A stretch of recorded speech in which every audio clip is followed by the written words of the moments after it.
2006 की बात करें तो एक सैनिक विधवा की जो मिनिमम पेंशन थी वो 3500 रुपये थी, और एक लेफ्टिनेंट कर्नल की जो विधवा की जो पेंशन थी वो 5880 रुपये थी। फिर हमें इस रैंक को दे के फायदा क्या हुआ? गवर्नमेंट ने हमें ऑनरेरी सूबेदार मेजर बनाया, जब कोई फाइनेंशियल बेनिफिट ही नहीं है तो क्यों दिया गया भाई? जो मैन जर्नल रहे हैं वो करीगल के अंदर जो आदर्श सोसाइटी के जो फ्लैट बने थे मुंबई में, आप लोगों को मालूम है, वो भी खा गए थे। हमें बिल्कुल वहाँ से आउट कर दिया गया। वो कहीं वो आरोपी के किसी लाइन में नहीं है।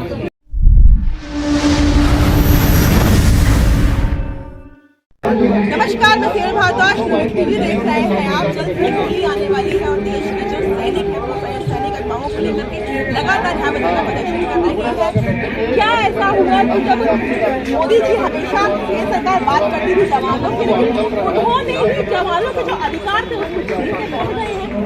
मैं सबसे पहले तो नवयुक्त जो आप पत्रकार है मैं आपका भी धन्यवाद करता हूँ, और आपके जितने दर्शक हैं मैं उनका भी धन्यवाद करता हूँ। और मैं उनसे एक हाथ जोड़ के विनती करता हूँ कि भाई हमारी जो आवाज़ है फौजियों की, जो समानता की है, जो भेदभाव की, जो जायज़ हकों की आवाज़ है, आप कश्मीर से कन्याकुमारी तक पहुँचाने का काम कर रहे हो और हमारे फौजियों के पास में पहुँचाने का काम कर रहे हो। तो जिस भी सैनिक भाई को आपका वीडियो दिखे तो वो कृपया करके इसको एक दूसरे ग्रुपों में भी शेयर करें। मैम, आपने पूछा कि मोदी जी हमारी बात क्यों नहीं सुन रहे। मैम, ये जो 75 सालों से एक बीमारी है कि जो संख्या बल है जवानों का वो 28 लाख के करीब, और करीब 5 करोड़ वोट हैं, और 140 सांसद सीटों को हम सीधा प्रभावित करते हैं। अगर बात करें उत्तराखंड की, हिमाचल की, हरियाणा की, पंजाब की, उत्तर पश्चिम की, राजस्थान की, और आगे हम महाराष्ट्र की तरफ चले जाए, कर्नाटक, 140 सांसद सीट। तो ये जो संख्या बल दिखाया या जो गिनती दिखाई 5 करोड़ वोटों की, ये दिखाई गई रिटायर्ड अधिकारियों के द्वारा। हमारी भीड़ दिखाई गई यहाँ पे और मंचों के ऊपर वो भाषण देते रहे। आप लोगों को मालूम होगा कि 15 सितंबर 2013 की एक रैली हुई थी रेवाड़ी के अंदर। उसके अंदर पूर्व मुख्यमंत्री माननीय मोदी जी को उस समय वो पहली रैली हुई थी और वहाँ से उनका माननीय प्रधानमंत्री के नाम की घोषित की थी।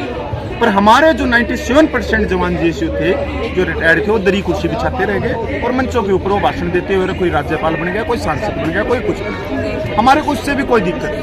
पर यहाँ दिक्कत आती है कि ये भेदभाव आज तक क्यों नहीं समाप्त हुआ 75 सालों में? क्यों है? क्योंकि आप ये देखो, जो हमारी जो सैनिक विधवाएं हैं जो पहाड़ियों में रहती है, आप उत्तराखंड में देखो, वो सिर्फ 11,500 रुपये में गुजारा कर रही है। अगर 2006 की बात करें तो एक सैनिक विधवा की जो मिनिमम पेंशन थी वो 3500 रुपये थी, और एक लेफ्टिनेंट कर्नल की जो विधवा की जो पेंशन थी वो 5880 रुपये थी। तो ऐसी कौन सी छड़ी थी जादू की कि 2006 से लेकर 2022 के अंदर 72,000 से ऊपर हो गए, और आज 2023 में जब second one rank one pension table निकली है तो उनके खाते में कुछ नहीं है, 500-700। तो क्या लगता है जो भेदभाव करने की बात कर रहे हैं, काफी समय चली आ रही है, ये खत्म होगी नहीं होगी कि बढ़ती चली जाएगी? ये नहीं मैडम, जैसे हमने 2009 से लगे हुए थे इन चीजों में, हम सरकार को जगाने की कोशिश कर रहे हैं, कांग्रेस के समय में भी और आज भी, और आज भी हम उम्मीद करके बैठे कि सरकार तक हमारी बात नहीं गई।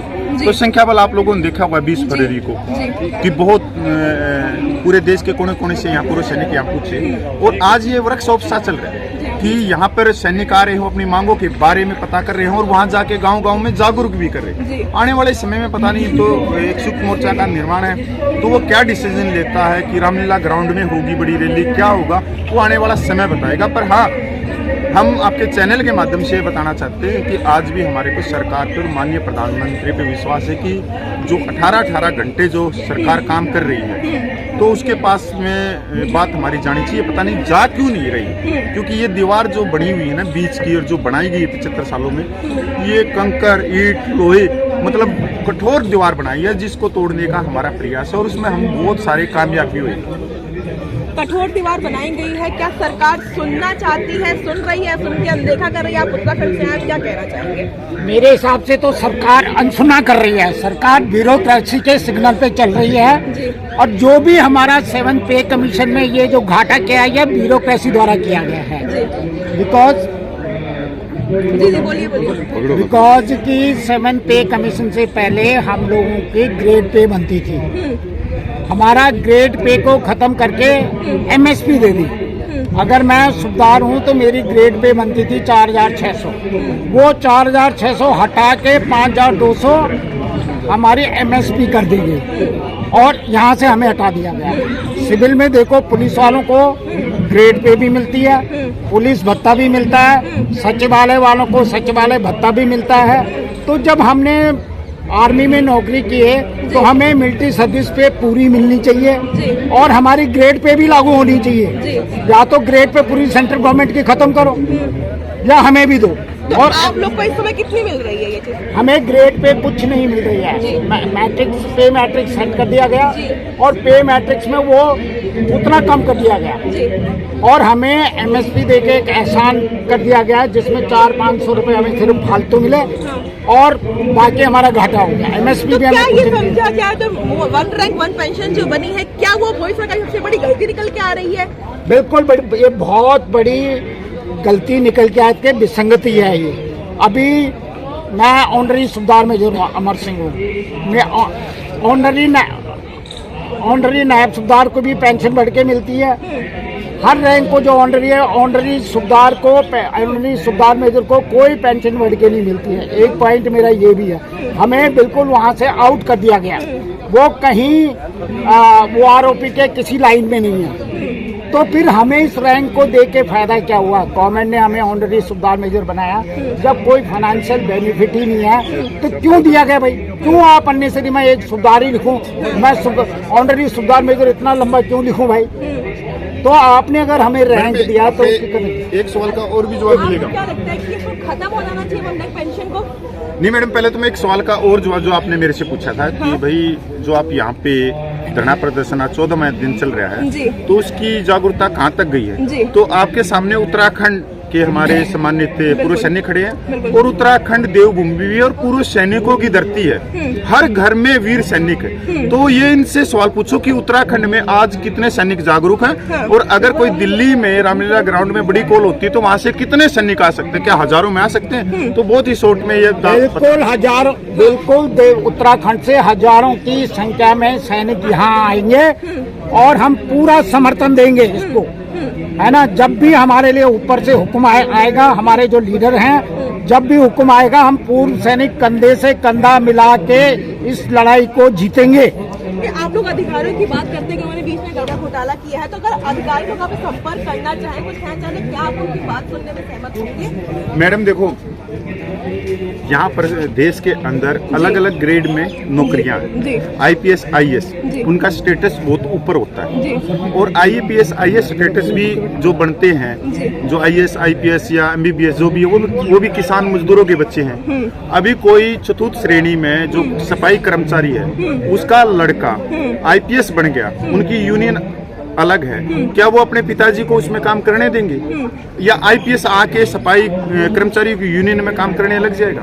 तो यहाँ स्टेटस बिल्कुल अलग है। आर्टिकल 19 ये बोलती है कि आप संगठन बना सकते हैं। तो आज जो हमारे जो निचले रैंक के सैनिक है 97%, तो वो अपना खुद की मांगे खुद लेके जाना चाहे कि सरकार को जगाए, क्योंकि ये तो 75 सालों से हो गया कि हमारी भीड़ दिखाई, बंद कमरों में मीटिंग हुई और अपना पे पेंशन बढ़वा लेंगे। आज हमारे साथी उत्तराखंड के बहुत जबरदस्त है, वहाँ बहुत जबरदस्त माहौल है मैडम। देहरादून में कल भी बहुत बड़ी रैली हुई है, जगह जगह पर वहाँ पे डिस्ट्रिक्ट वाइज माननीय कलेक्टर के नाम माननीय राष्ट्रपति को मांग पत्र दिए जा रहे हैं। कर्नाटक, केरला, हरियाणा, राजस्थान आप यहाँ पे पूरे दिन देखते होंगे, जबकि यहाँ सीमित हमारे पास में परमिशन है 50 व्यक्तियों की, तब भी यहाँ 350-400 व्यक्ति आते हैं। पुलिस को भी मालूम है, सारी चीजों को मालूम है, इंटेलिजेंस को भी मालूम है कि जब यहाँ सैनिक आ रहे हैं तो वो एक जागरूक होकर जा रहे हैं, एक ट्रेनिंग लेके जा रहे हैं और बहुत दूर तक ये बात जा रही है। बहुत दूर तक बात जा रही है, लेकिन सरकार नहीं सुनती है।